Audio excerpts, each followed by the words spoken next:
Hi, this is Melissa. Thank you so much for chiming back in again. I really am sorry it's been such a long time, but I was busy having a baby, which was the whole point of my fertility journey. We are one of the lucky 40% that it worked on. So I'm here. I've noticed that there's been quite a bit of interest with my previous videos, so I wanted to, rather than sitting here texting you and sending messages, I would just do a video and address them. And anytime you have a question, please put it down in the comments below and I would be more than happy to address them for you. It's a difficult time to be going through, and any type of comfort that I could find going through it was huge. So don't hesitate, and I'll do what I can. So I had a baby. If you haven't noticed in my previous videos, I put one up of her first birthday, more for the family, but I got a couple of messages saying that it was actually very encouraging. So I'm really glad that you've been enjoying them. Okay, starting from the beginning, I'll go through some questions first, and then I will go through what happened, and hopefully it will help you understand what to expect. First question I've got is, what is the difference between an IUI and an IVF? So first of all, the IUI is a non-invasive treatment that they use hormones to stimulate your ovaries to produce 1 or 2 eggs. That's it. And it's sort of like the turkey baster concept. So they take his deposit and they clean it up and they put it with this fluid that's sort of like espresso on steroids to energize them up. And then they take this, sorry, kitty. They take this, not a syringe, but it's got the end part of the syringe, and then there's like a catheter, and they put that inside and they inject all this energized sperm up at the top of the uterus, and the eggs come out of the fallopian tubes, or the one egg comes out of the fallopian tubes, and they meet up and you're pregnant. It didn't work for us. And what they said is, when you do more than, say, 3 IUIs, you pretty much know that your success rate with having an IUI is not going to happen. So don't let your clinic, if I learned anything from the previous clinics, don't let your clinic let you do more than 3. They're just trying to take your money. Hopefully I don't get in trouble for saying that, but that's true. An IVF is fully invasive, so, and when I say invasive, I mean it. IVF is when they stimulate your ovaries to produce minimum 6 to 10 eggs. That's the goal. So they give you injectable hormones. Everything is controlled. Like, everything is in control. Because they put us on estrogen first and controlled my whole cycle up to the point that they were ready to start stimulating my eggs to produce more, and then it's injections on either side of the ovaries. I was at one point up to 3 injections a day, and my ovaries ended up being like the size of grapefruits. I went into something called ovarian hyperstimulation, just in case if you haven't watched any of the previous videos. I'll put the links on the side, and then you can go in and you can watch them for yourself. But my my ovaries were the size of grapefruits, and it was really fun trying to walk around. But they take and they stimulate your ovary, and then they take the eggs out of the ovaries, and they take his sample, and then there's 2 things they can do. There's the regular IVF, where they take your egg, they put it in a petri dish. They take they take a bunch of his sperm, just like before, clean it up and energize it and put it in the petri dish, and then put them into someplace warm and let them do the cha-cha and just see what happens. Then there's another one called ICSI. ICSI is where they take the egg and then they hunt for the strongest sperm, and they find the one, and they take it, they put it into a needle, and then they hold on to the egg, and then they stick it in. We did the IVF with the ICSI because of our horrible success rate before with the IUIs, and both his factors and my factors for pregnancy. They felt just the best option was if they did ICSI, and then we wouldn't have to worry about my eggs not fertilizing, especially since, with the funded program, it's one and done. So those are the differences. So the IUI is everything's left within you, and then they just add his stuff to you. And then with the IVF, they take from both, put it together, hope it does the dance, and then they put it back into you on a day 3 or a day 5 transfer. That's how it goes. So obviously it worked for me. What happened? The last time I left you, I'd gone into ovarian hyperstimulation. They weren't able to control it. but they were able to stabilize it with different types of injectable hormones. I think they actually triggered me just slightly early because there was so much that was there. But again, I have this wonderful thing called temporary amnesia. I don't really remember a whole lot. I don't even remember what happened in the last videos. I just rewatched them and now I'm remembering. But they gave me the call, said, you're ready. I took what they call a trigger hormone to force an ovulation within, I want to say 12 or 24 hours after. And then I went in, and I think it was 7 o'clock in the morning. It was great. I was there. There was one other lady that was there. We had a phenomenal nurse that just sat down when we arrived. My husband was with me. We went through what the procedure was, what to expect, what's going to happen after, how do I care for myself, because there's a lot there to try to remember. So she made sure that we both were able to ask questions and she was able to answer them. If you haven't done anything fertility yet, be prepared. You will lose all modesty, and I'm not even joking, not even a little. So I was wheeled into the gallery. They put you on the table, they put your legs up in stirrups, and then you wait while they're all setting up. I kind of felt like I needed to sell tickets. There was like 15 people just walking back and forth and back and forth, and they turned the lights off and they had this spotlight on. Like, no modesty whatsoever. It was really uncomfortable. But you know what? I'm pretty sure I'm not their first rodeo. In fact, I'm pretty sure it's an assembly line going through there. But anyway, they give you a general anesthetic. I was not asleep for it. I was awake, but I felt really good.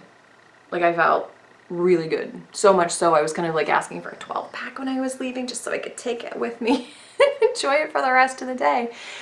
They said no, but it was all right. So I felt really good. What I would suggest to you is just bring some earbuds. I was able to listen to some music. It wasn't the nicest sensation in the world. There were points that it was really quite painful, but I had my husband holding my hand, and between him and the music, it made it bearable, and it went really quickly.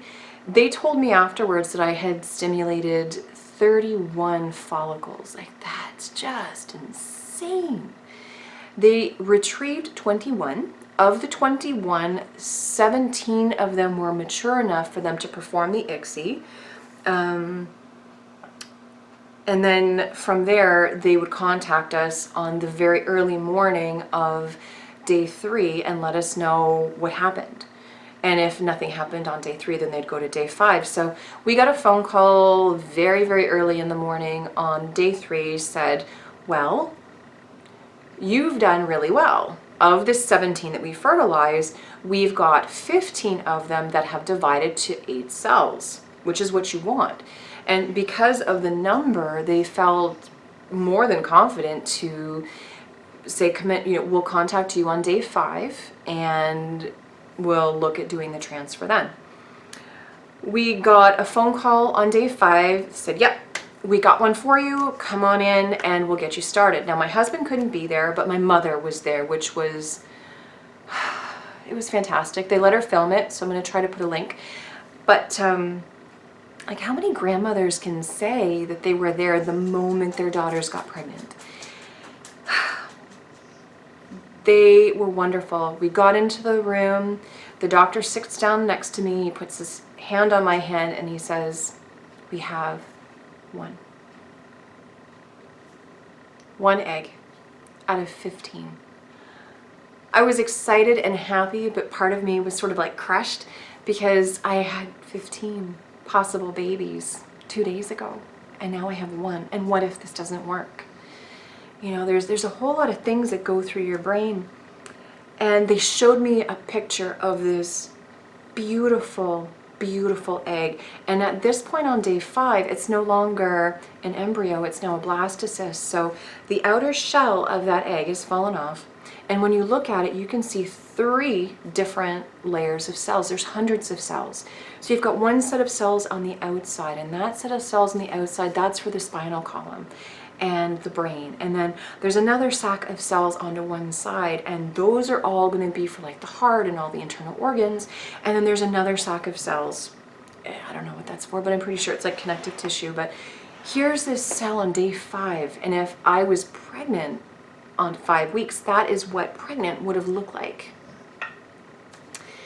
And so they lay you down. There's no anesthetic for this. They lay you down. Again, you're up in the stirrups in the gallery, and the lights aren't off this time. It's pretty easy. They do the catheter just like what they do for the IUI. And the tech confirms that yes, there's an egg inside, and then they put a probe inside as well. Or no, there was an ultrasound on the outside. And they show you where the catheter is. So this video is of them putting the catheter in. She's just circling the area and pointing out where the beginning to the end of the catheter is, and that's where he's going to be injecting the finished egg. And here is the doctor pointing out the area where the pocket of fluid is with the egg, saying you are now pregnant. And I don't know. Those were the most magical words I've ever heard in my entire life. So now the trick is to stay pregnant. Now the aftercare is, and this sort of started after the egg retrieval, is no hot water, no hot baths, no sit-ups, no workouts, no jumping, no nothing. Like you want to wrap yourself up in bubble wrap and not let anything happen to you, because it is that tenuous. They had me go on a hormone called endometrine, which helps to plump up the walls of the uterus, make them nice and fluffy. So the egg, all it needs to do is just sort of settle and then make roots, and you're pregnant. I had to sit on ice for 14 days. 14 days before I could find out that I was pregnant. And I was too terrified to do a pee test. I waited for the blood test and going into the clinic. And then we heard those magic words. Saved message, Monday, 1:47 p.m. Oh, hi, Melissa and Paula. It's Nancy calling from the clinic. I just wanted to call or to give you guys the results so you could listen to it together. And I do have good news. It is positive beta HCG today, so congratulations. So that's my journey. My beautiful little girl is upstairs sleeping right now. And I tell you what, every needle, every prick, every pain, every bruise, every probe, every loss, I've lost 3 babies, was all worth it to hear that little girl that's sleeping right now laugh and hold me and kiss me and call me mom. Even when she's squealing, I still can't imagine a world where that little voice isn't there. So if you ask me if it's worth it, I'd say absolutely. And on your journey, if you've had a lot of no's, don't ever give up. Don't give up. Keep trying. If that is your dream, if that's all that you see and that's all that you want, don't give up. Now my story isn't over right there. We got some wonderful news in the mail 2 weeks later, attached to a bill for cryo freezing. We have 3 more eggs left that are all just as big and strong and beautiful as the one that they transferred on day 5. Their rate of thaw apparently through this clinic is very good. So right now we're waiting for me to get through school, because I've gone back to school, and when the timing is right, I want to try again. But that's my journey, and for me it's a lucky, happy ending, and I really hope that it's the same for you. I'll do other videos as well. I'm not going to give up here. I really want to continue talking. So again, if you've got any questions or comments, post them below. If you haven't subscribed to the channel, please subscribe.